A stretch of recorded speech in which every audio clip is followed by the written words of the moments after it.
Thank you, Mr Deputy Speaker.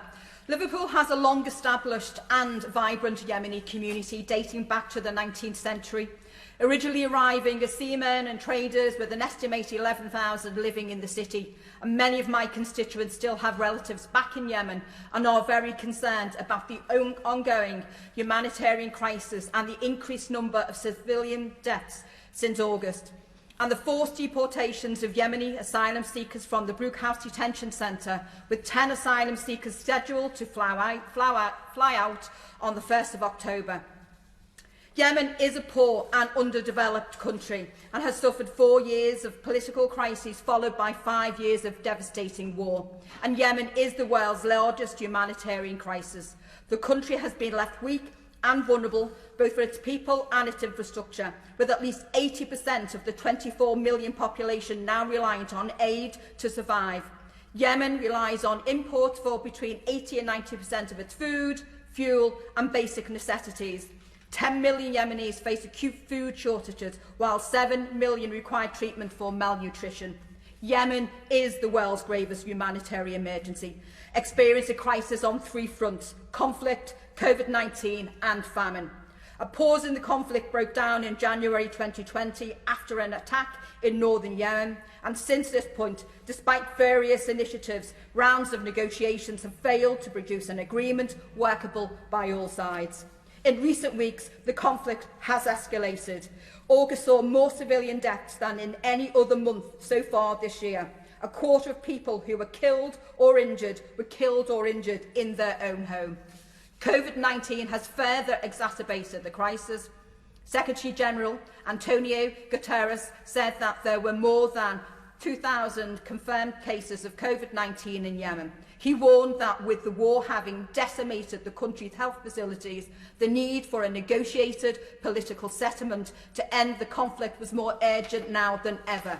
COVID-19 remains unchallenged as widespread testing, tracing and treatment are non-existent. The cholera outbreak continues to rage across Yemen. According to World Health Organization, there have been a total of 1.3 million detected cases of cholera between January 2018 to June 20.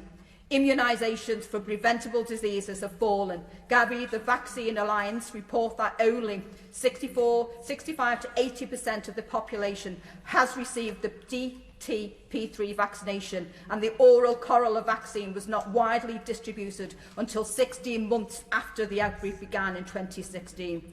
Non-COVID-19 illnesses or health conditions are going unmanaged. And based on reports from the ground and international NGOs, there is a need for urgent action. Only half of all hospitals and health centres remain operational, while in conflict-stricken, isolated or displaced communities, services are non-existent. Remaining health centres are overcrowded, understaffed, face shortage of basic essentials, medicines, PPE, equipment, and electricity outages and fuel supplies are sporadic and unreliable. I have met with Liverpool and Labour Friends of Yemen and spoken to medical experts who have expressed grave concerns about the government's intransigence in tackling the significant humanitarian and political crisis in Yemen. The UK is the penholder on Yemen at the UN Security Council and plays an instrumental role in the continuous efforts to achieve long-lasting, sustainable peace. The UK has a moral responsibility towards Yemen due to its historic relationship.